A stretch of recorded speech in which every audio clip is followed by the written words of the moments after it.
خلیفہ کی وہی سیلری ہوتی ہے جو عام آدمی ہوتی ہے، اس کا رہن سہن، طرز حکمرانی، اوڑھنا بچھونا وہ پبلک جیسا ہوتا ہے۔ پھر بازار میں گزرتے ہوئے وہ کھڑے کھڑے فیصلہ بھی سنا دیتا ہے، اپنے آپ کو قاضی کی عدالت میں بھی پیش کر دیتا ہے۔ پھر زنا کا مقدمہ ہو، بیٹے کی گواہی بھی قبول نہیں کی جاتی، خلیفہ کے خلاف فیصلہ آتا ہے۔ پھر جمعے پہ اگر وہ خطاب کرتا ہے تو اس سے پوچھا جاتا ہے کہ آپ کی زائد قمیض کہاں سے آئی، تو وہ کہتا ہے بیٹے نے دی ہے، وہاں پہ بھی اس کو جسٹیفیکیشن دینی پڑتی ہے۔ یہ احتساب کا نظام تو ہمارے ملک میں قومی خزانہ جو ہے وہ حکومتوں کی، وزیر اعظم کی، صدر کی، منسٹرز کی جو ہے وہ ثوابدید پہ ہوتا ہے، وہ اپنے خاندانوں میں، اپنے اہلکاروں میں تقسیم کرتے ہیں، اور وہ ان کے ہرکارے پولیٹیکل پارٹیز میں جو ان کے لیے ماحول بناتے ہیں، سازگار بناتے ہیں، پپٹس ہوتے ہیں، نیچے تک ٹھیکے لینا، اس میں کرپشن، پھر ہر گاؤں محلے کی سطح پر نعرے لگانے والوں کے لیے، خوشنما ترغیبات دلانے والوں کے لیے ایک فوج ظفر موج ہے، پوری ایک سائنس ہے، اس کو میں نے اسٹڈی کیا ہے، ٹھیک ہے۔ یہ خزانے پر ہاتھ صاف کرتے ہیں، اور یہ ملوکیت سے بھی بدتر حکمرانی ہے، اس میں پارٹیاں گلچھرے اڑاتی ہیں۔ اب بیت المال اور امراء کی جو دسترس ہے، اسلام یہ تصور پیش کرتا ہے کہ قومی خزانہ امیر کے پاس ایک قومی امانت ہے، وہ ٹرسٹ ور، اس میں ناجائز ٹیکس اور غصب و مظالم سے کوئی آمدنی جمع نہیں کی جا سکتی۔ ابھی ریسنٹلی میں آپ کو شاید دکھا پاؤں ایک بڑی امپورٹنٹ چیز جو کہ میں ساتھ لایا ہوں، یہ ایک بجلی کا بل ہے، غالباً یہ اس مہینے کا ہے، اس میں 408 یونٹ صرف ہوئے ہیں، جو اسلام میں ناجائز ٹیکس حرام ہے، یہ میں بتا دوں۔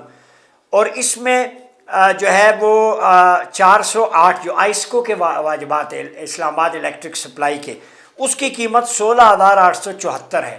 یہ کہہ رہے تھے 200 یونٹ سے 500 تک ریلیف دیں گے، اب ریلیف میں بتاتا ہوں انہوں نے کتنی واردات کی ہے۔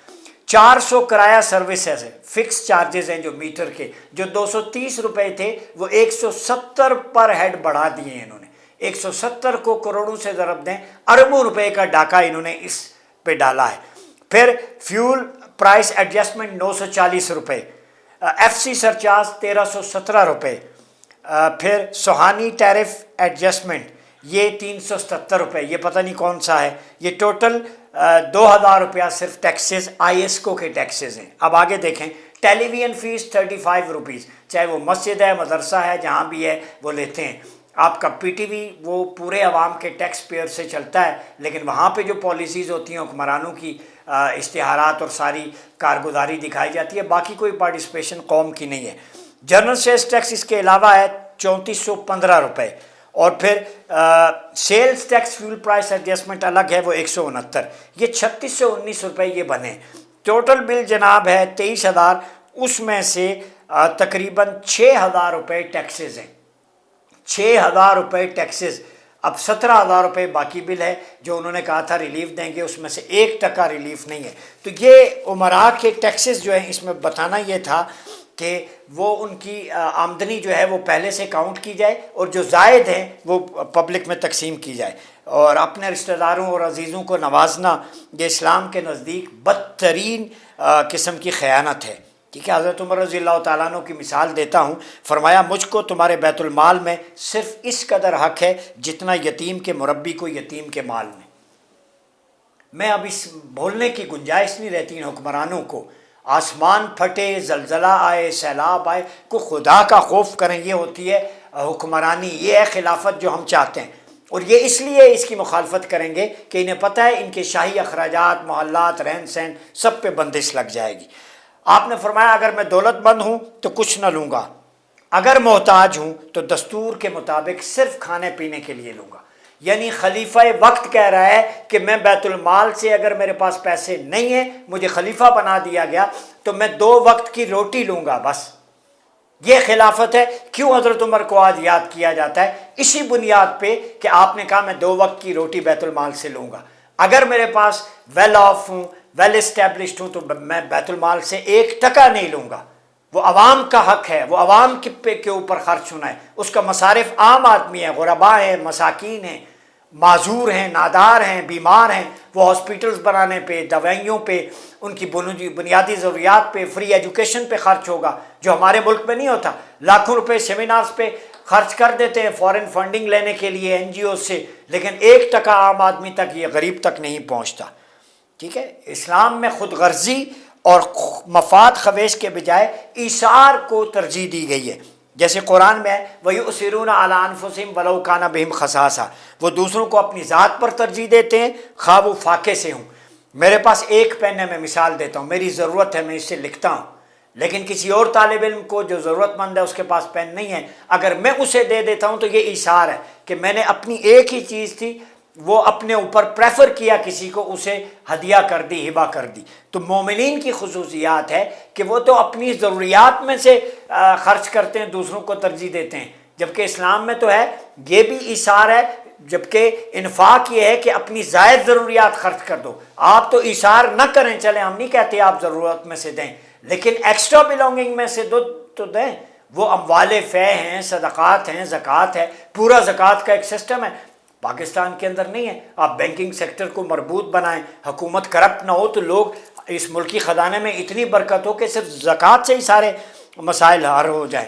حضرت ابوبکر جب خلیفہ ہوئے تو آپ کو یاد ہے وہ گلیوں بازاروں میں پھرنے لگے اپنے گھر کا سامان بیچنے کے لیے. تو سیدنا عمر نے پوچھا آپ ایسا کیوں کریں؟ فرمایا بار خلافت ہے، میں نہیں چاہتا خزانے میں سے لوں، میرے اوپر حرام ہے، میں گھٹری سے. تو سیدنا عمر رضی اللہ تعالیٰ عنہ، آپ تو امت کے امین ہیں، آپ سب کچھ کر سکتے ہیں. تو ابو عبیدہ بن جراح امین الامت جو بیت المال کے سربراہ تھے، ان کے پاس سیدنا ابو بکر صدیق رضی اللہ تعالیٰ عنہ کی پھر تنخواہ مقرر کی گئی جو آپ نہیں لینا چاہتے تھے. فرمایا جب میں خلافت چھوڑوں گا تو میری فلاں فلاں چیز بیچ کے یہ مال ادا کر دیا جائے. یہ ہے اسلامی تصور. پھر حضرت عمر رضی اللہ تعالیٰ عنہ نے قحط کے دنوں میں گندم کی روٹی اور گھی کا استعمال بند کر دیا تھا. کیا تھر میں بچے مرے تھے تو کسی نے اپنے فلائنگ ٹکٹ پہ بین لگایا ہے؟ کسی نے باہر کے دوروں پہ الاؤنسز پہ بین لگایا ہے؟ کسی نے ہمارے ارکان اسمبلی نے نہیں لگایا. ٹھیک ہے. پھر حضرت عمر کو اطلاع ملی کہ بعض عمال جو گورنرز ہوتے تھے ان کی جائیداد میں اضافہ ہو رہا ہے. آپ نے سب کی جائیدادوں کا جائزہ لیا اور آدھا آدھا مال وہ جو ہے ان میں تقسیم کر دیا غریبوں میں، اور باقی بیت المال میں داخل کر دیا. اکاؤنٹیبلٹی یہ ہوتی ہے. ٹھیک ہے. حضرت ابی بن کعب رضی اللہ تعالیٰ عنہ جو ہے وہ حضرت عمر نے مسجد نبوی کی توسیع کا ارادہ کیا تو ان کا مکان اس میں رکاوٹ تھا. سیدنا عمر نے کہا وہ جائز قیمت لے کر دے دیں. ابی بن کعب مکان دینے پہ آمادہ نہ تھے. تنازع بڑھ گیا تو فریقین میں مدعی حکومت وقت تھی اور مدعا علیہ ابی بن کعب. انہوں نے زید بن ثابت کو ثالثی عدالت منظور کر لیا اور زید نے فیصلہ حضرت عمر کے خلاف دے دیا. ابی بن کعب نے مقدمہ جیت لیا تو انہوں نے یہ مکان بلا قیمت مسجد کی توسیع کے لیے دے دیا. فیصلہ امیر المومنین کے خلاف آیا کہ تم زبردستی مسجد نبوی کی توسیع کے لیے گھر نہیں لے سکتے. یہاں پر جائیدادوں زمینوں پر یتیموں کا حق کھا جاتے ہیں، بیٹیوں کو حصہ نہیں دیتے. اور پھر بڑے بڑے قرآن سے شادیوں کا کانسیپٹ ان میں تھا، کئی لوگوں نے کی ہوئی تھی. تو جس معاشرے میں یہ رواج عام ہو اور یہ مثالیں ہم یہ صرف کتاب اس کاغذ تک کی ہے مقدس، کیوں نہیں امپلیمنٹ کرتے؟ خلافہ اسی لیے ہم کہتے ہیں ضروری ہے، ناگزیر ہے کہ اس میں عام آدمی اور خلیفہ کے درمیان کوئی فرق نہیں ہوتا. ٹھیک ہے. پھر نظام کفالت میں حضرت عمر رضی اللہ تعالیٰ عنہ نے فرمایا کہ میں زندہ رہا تو سرو اور حمیر کے چرواہے کو بھی اس میں سے حصہ ملے گا. اور میں بڑی امپورٹنٹ چیز بتاؤں کہ جو بچے پیدا ہوتے ان کے پینے کے لیے جو دودھ ہوتا وہ سیدنا عمر رضی اللہ تعالیٰ عنہ نے منتھلی بیت المال سے متعین فرمایا تھا ہر شیر خوار بچے کے لیے. یہ پالیسی، یہ اکونومک سٹرکچر ہے یہ بیت المال کا کہ وہاں پہ زائد آمدنی اپنی ذات پہ خرچ نہیں ہوتی تھی، وہ عوام پہ خرچ ہوتی تھی. تو یہ ماڈل تکمیل پاکستان لانی چاہتی ہے کہ اسے کتابوں سے نکال کر آپ کے ذہنوں تک ڈالیں، آپ اس کو سمجھیں، سنیں اور واہ واہ یا سبحان اللہ ماشاء اللہ نہ کریں. پریکٹیکلی آپ سٹرگل کریں، اپنی شعور پر دستک دیں، بیداری کریں. اور تکمیل پاکستان کا مقصد یہی ہے کہ آپ کے شعور کو بیدار کرنا اور اس معاشرے میں وہ خلافت کا مساوات کا نظام لے کے آنا جس میں یہ بڑی بڑی بلڈنگز میں بیٹھنے والوں کا طرز زندگی اور عام آدمی کا طرز زندگی، اس میں فرق کو مٹانا ہے.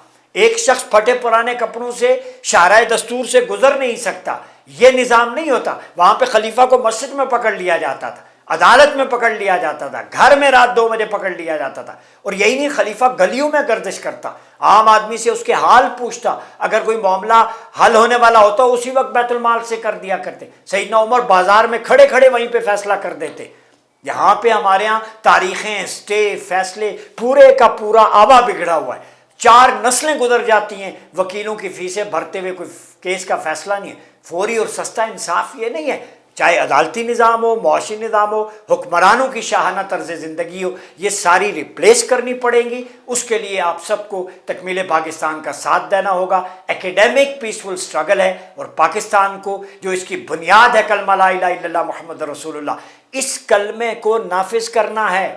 آپ مولوی سے مسجد میں سنتے ہیں، بازار میں سنتے ہیں، ٹی وی پہ سنتے ہیں، لیکن اس کی ڈیپتھ سمجھیں کہ کلمے کو نافذ کرنے سے مراد کلمے کے سارے احکام قرآن و سنت کو نافذ کرنا ہے۔ اسی میں ہماری بقا ہے۔ اپنا بہت خیال رکھیے گا۔ اپنے میزبان ڈاکٹر عمر ریاض عباسی کو اجازت دیجیے۔ اللہ حافظ۔